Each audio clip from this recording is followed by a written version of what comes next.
আসসালামু আলাইকুম, welcome back to my channel পিউস craft. আজকে আমি আপনাদের জন্য নিয়ে এসেছি ফুলঝুরি পিঠা। এটি কিন্তু দেখতে শুধু সুন্দর না, খেতেও ভীষণ মজা। এটি অনেক অল্প উপকরণ দিয়ে এবং খুব সহজেই আপনারা বাসায় বানিয়ে ফেলতে পারবেন। এটি বড়দের যেমন পছন্দ, বাচ্চাদেরও খুবই পছন্দের একটি খাবার এবং এটি কিন্তু আপনারা অনেক দিন সংরক্ষণ করে তারপর খেতে পারবেন। লং টাইম এটা মুচমুচে থাকে এবং খুব সহজে বানিয়ে ফেলা যায়। তো চলে যাচ্ছি মেন প্রসেসে। দুটি ডিম দিয়ে দিচ্ছি। ডিমটি যদি ফ্রিজে থাকে তাহলে আপনারা অবশ্যই নর্মাল টেম্পারেচার এনে দেন ইউজ করবেন। আর আপনারা যদি বেশি বানাতে চান পিঠা তাহলে ডিমের পরিমাণ আরেকটু বাড়িয়ে দেন অন্যান্য উপকরণগুলিও বাড়িয়ে দিতে পারেন। আর যদি কম বানাতে চান তাহলে একটি ডিম ইউজ করে আপনারা পরিমাণ ওইভাবে কমিয়ে বাড়িয়ে নিতে পারেন। তো পরবর্তীতে আমি অল্প পরিমাণে লবণ দিয়ে দিচ্ছি। লবণটা আপনারা চোখের আন্দাজে দিয়ে দিবেন। দুটি ডিমের জন্য যেটুকু লবণ লাগে জাস্ট অল্প করে লবণ দিয়ে দেবেন। পরবর্তীতে চিনি দিয়ে দিচ্ছি 4 টেবিল চামচ। তো চিনিটা অবশ্যই আপনারা আপনাদের পছন্দ মতো দিবেন। যারা চিনি বেশি পছন্দ করেন এখানে আপনারা 6 টেবিল চামচ ইউজ করতে পারেন, বাট 4 টেবিলের থেকে কম নেবেন না, কারণ এটি কিন্তু স্ট্যান্ডার্ড একটা মিষ্টি হবে। দেন আপনারা ভালোভাবে চিনিটা গলিয়ে নেবেন। তো চিনিটা গলানোর সময় নিচে আবার হাত দিয়ে দেখে নেবেন চিনিটা গলেছে কি না। সুন্দরভাবে চিনিটা গলে যেতে হবে, না হলে কিন্তু পরবর্তীতে এটি পুড়ে যাবে তেলে দেওয়ার পর। দেন শুকনো উপকরণগুলি মিশিয়ে নিচ্ছি।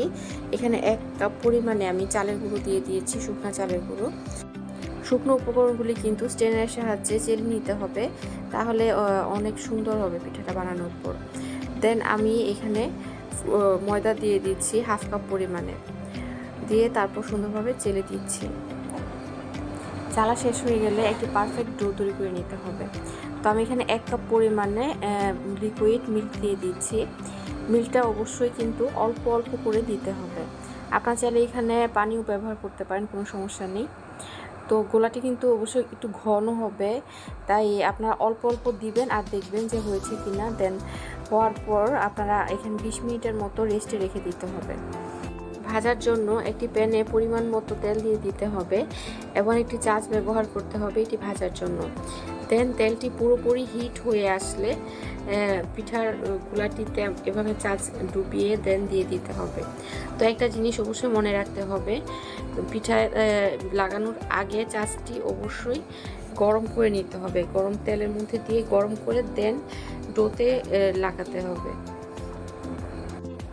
চাচটি ডোতে লাগানোর সময় খেয়াল রাখতে হবে যেন উপর দিয়ে এমন একটু ফাঁকা থাকে, তাহলে কিন্তু পিঠাটি খুলে আসবে, আদারওয়াইজ কিন্তু খুলে আসবে না। পিঠা দিয়ে হালকা একটু ভাজা হয়ে যাওয়ার পর আস্তে করে ছুটিয়ে দিতে হবে।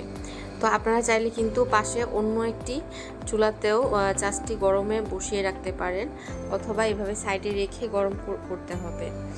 যদি এটা আপনারা ঠান্ডা অবস্থায় দেন তাহলে কিন্তু পিঠা কখনোই লাগবে না এবং হবেও না। তো যারা প্রথম বানাচ্ছেন তাদের জন্য আমি পুরোপুরি সিস্টেমটা সুন্দরভাবে বলে দিচ্ছি। আর যারা এটা অভিজ্ঞ আছেন তাদের কিন্তু বলতে হবে না, তারা অটোমেটিক পারবেন। দেন আপনারা একের অধিক পিঠা এভাবে বানিয়ে ফেলতে পারবেন। সুন্দরভাবে লাগিয়ে উপরে একটু ফাঁকা রেখে দেন এভাবে লাগিয়ে দিতে পারবেন।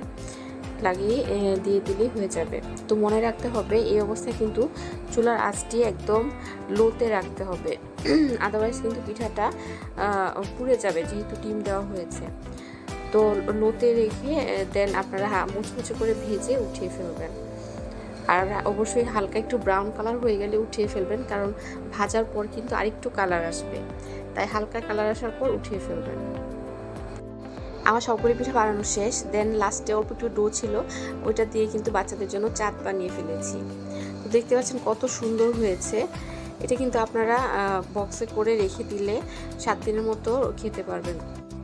পারফেক্টভাবে বানানোর জন্য আপনারা কিন্তু A to Z সবগুলি টিপস অবশ্যই ফলো করবেন। তো আমি একটি পিঠা ভেঙে দেখাচ্ছি কতটা মচমচা হয়েছে। ফুল ভিডিওটি দেখার জন্য থ্যাংক ইউ সো মাচ, এবং ভিডিওটি ভালো লাগলে অবশ্যই সাবস্ক্রাইব করে বেল আইকনটি বাজিয়ে দিবেন, এবং আমার আইডি থেকে দেখলে অবশ্যই ফলো দিবেন, লাইক কমেন্ট করবেন। আল্লাহ হাফেজ।